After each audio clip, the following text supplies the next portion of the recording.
না তেল দেবো না আমি। কি তেল? এই সর্ষে বাড়া ঝোল করেছি পাতলা করে, 500 মাছের ঝোল। তেলটাই এক ঘর হয়েছে। না আর দেবো না তেল, ঝোল দিয়ে খাও।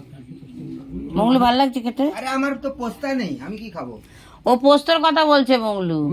বললি পোস্তা 100 দাও, তো বলে 10 টাকা দে। আমি 10 টাকা দিচ্ছি বলে আর না, ফেসে গেছে। 100 পোস্ত 10 টাকা? হ্যাঁ, ও বলছে বলেছে তো। বিশু বলছে। হ্যাঁ, তো আমি বলছি আমি 200 নিব 20 টাকা দিয়ে বিকাল বেলা। বলে না, হবে না। না, আমার কাছে পোস্ত নেই, শেষ হয়ে গেছে তো। ও মিথ্যা কথা।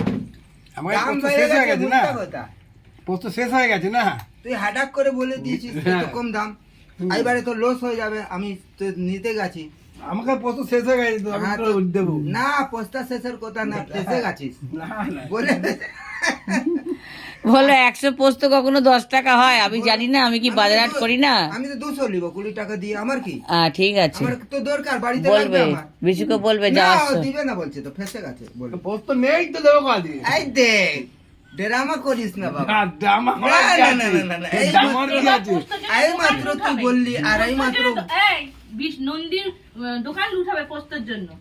জামা করা কি না, ওর কাছে আছে, ওর হুম, হুম। দাম কম দিচ্ছি তো, সেই জন্য ও পাঠিয়ে দিবে। ঠিক আছে, বিকালে মাছের তেলটা এক ঘর হয়েছে, এই মাছের তেল। ও ও তো আছে, ও তো- ডাল- বললাম ডালটা- আটটু দিতে বললাম দিচ্ছে কেন না। মাছের তেল, এই আটটু দিতে বললাম ডালটা- না, আটটু না, দাও। মাছের তেল যত ভালো হয়েছে না, আমার ডালের দরকার নেই। ঠিক আছে, শুধু ডাল দিয়ে না, না, ভালোবাসা। না, ডাল খাবো আমি, এমনি মজা করছি। ঠিক আছে।